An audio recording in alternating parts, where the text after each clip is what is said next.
I can speak now to Dr. Wali Aslam, who is Associate Professor in International Relations and Asian Security Studies at the University of Bath, to talk more about the geopolitical repercussions of all of this. Dr. Aslam, thank you very much for your time today. Let's begin with what the US is saying, what Joe Biden, the president, is saying, placing a lot of the blame for this on the Afghan government and Afghan forces as well.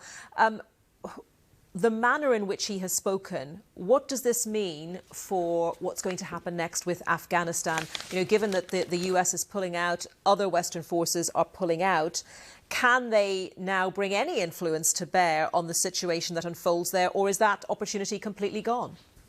Well, the first part of the question, Joe Biden is partly correct that, of course, the Afghan political and military leadership has a lot to answer. But on the other side, the West has a lot to answer as well. For example, the West was pumping a lot of money and wasting a lot of lives into a project that was fundamentally flawed, as we saw that it took just a matter of days for the Afghan forces to disappear.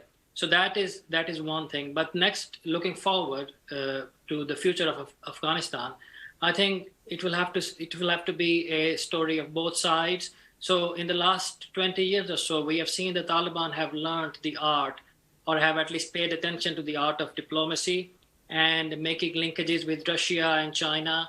And they have flown to all sorts of destinations. And it is no wonder that Russia and China have already started talking in positive terms. And the Taliban are keen to make good linkages with Iran and India as well.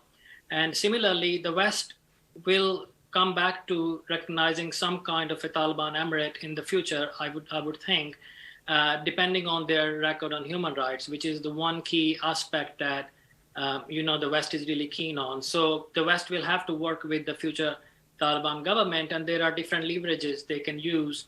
For example, in the last 20 years, we have seen that the government in Afghanistan has been very dependent on foreign donations. And that is one key leverage that the Taliban would like to have. The Taliban would like more foreign donations in the future, and the West can use that leverage to influence the Taliban, especially on human rights. You mentioned Russia, and it's been reported that we know that the Russian embassy remains open in Kabul, and that the Russian ambassador will be having talks with senior Taliban officials today, we're told. China has also been talking about relations with a Taliban-led government. So are we going to see a split opening up here, potentially? I don't necessarily think that there will be a split as such. I think there will emerge a consensus among the great powers that, like it or not, the Taliban is the only party that we can talk to. There is no other civilian partner in Afghanistan, unfortunately, as we have seen that the civilian government that was there before the Taliban just crumbled away. So I would like to think that there will emerge a consensus in the coming weeks with regard to how to engage with the Taliban. I think the split might happen in the slightly longer term, when the global rivalry between the US and the West in one camp and China in the other camp, that can superimpose itself on the case of Afghanistan.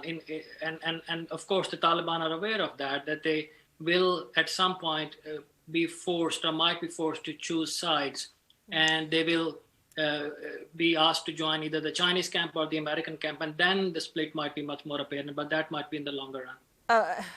On a more limited scale, will there need to be talks in the short term between the likes of the US, the UK, other Western nations and the Taliban, in order to get people who want to leave Afghanistan out of there? And of course, that will be one of the tests for the Taliban, for this new administration. Will it allow everyone who wants to go to leave?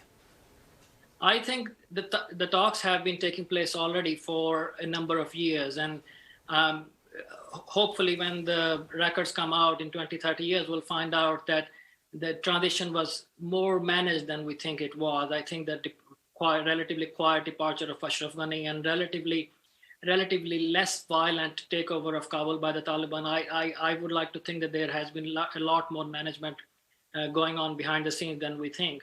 And of course, this conversation will have to continue if the Taliban have to engage with the rest of the international community in basic day-to-day matters like the ones that you have mentioned.